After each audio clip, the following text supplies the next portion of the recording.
The world of The Last of Us is dangerous. Unless you're living in a protected area, there's something lethal around every corner. Once you venture out of your home, you're in danger. And where we're taking the story and where we're taking Ellie is like each step of the way, she's putting herself in more and more danger to bring these people to justice. I would say that the world, in every sense of the word, is bigger than The Last of Us Part 1. Both in scale and the amount of physical space that exists for you to explore, for you to encounter other people. Yeah, this route has its perks. Our hope is to make every corner a challenge, make every decision hard for Ellie. And so we do that not just in the gameplay you experience, but also in the level design. So part of that is making certain experiences really hostile, be it through weather or through rivers or craggy cliffs or slick snow. But we also use it in terms of how blind the player is. Like, what can they see? How safe do you feel? Can you see a threat coming around the corner?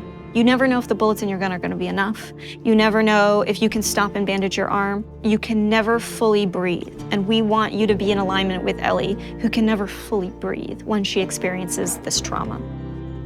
For Jackson specifically, we wanted to make it feel like a very close-knit kind of community that's focused on family, focused on sustainable ways of living. I obviously have the hydroelectric dam generator that's powering the town, so we have electricity in Jackson, which is not something that maybe players would expect to see in the world.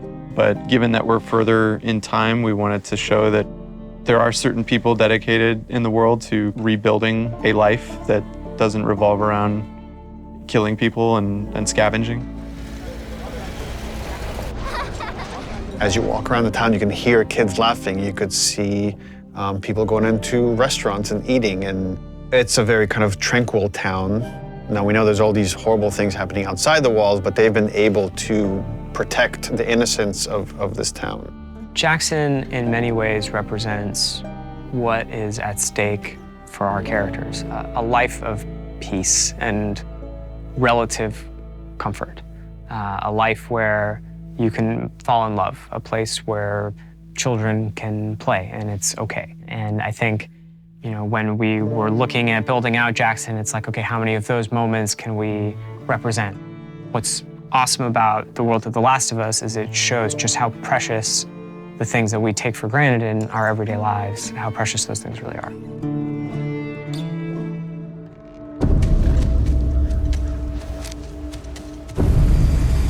Seattle, compared to Jackson, is very different. It's more of a war zone, I would say.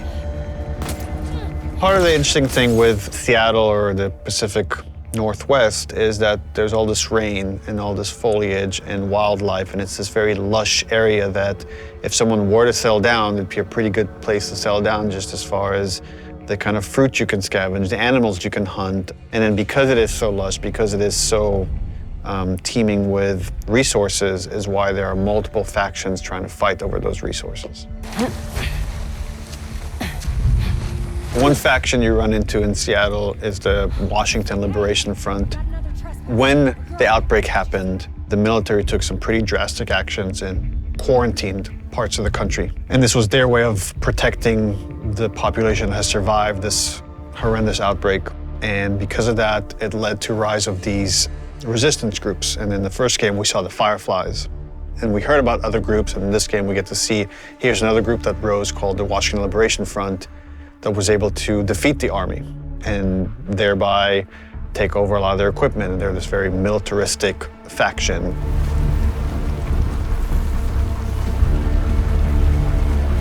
And at the same time, you have the Seraphites.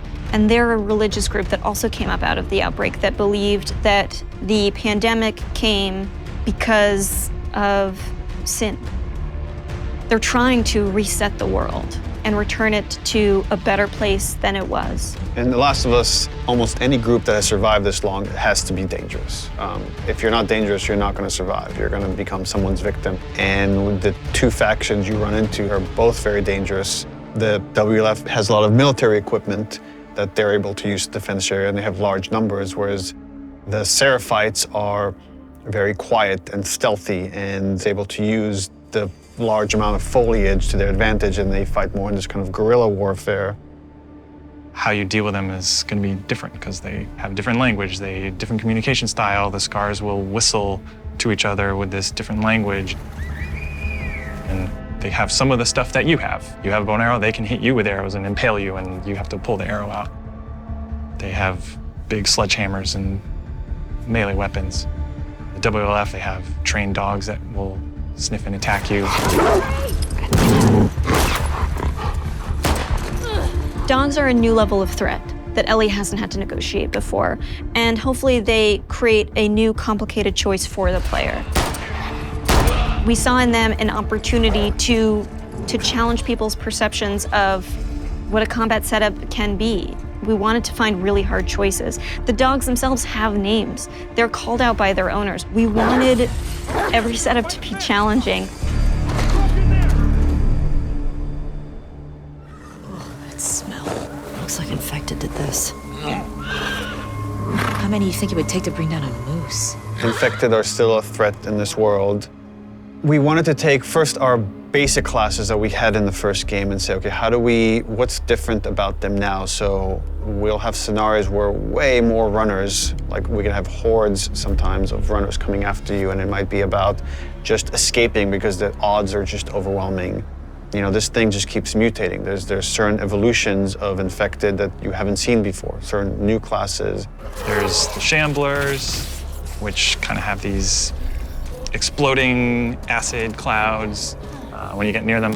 You're running down a hallway and you have to suddenly make a decision like, oh, do I want to take the damage and go through this cloud, or find some other route, or go back the way I came? And it kind of forces you to, on the fly, kind of make new decisions about how you're going to deal with the threat behind you or potentially in front of you.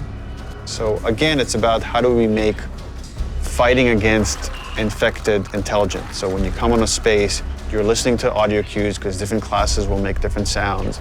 If you just go in guns blazing and throw caution in the wind, you could easily get overwhelmed and regret that strategy. That level of uncertainty and instability is something our characters have to carry with them every day as they go out into the world to protect the people they love most. And that threat is banging on their door every day. I really hope you make it.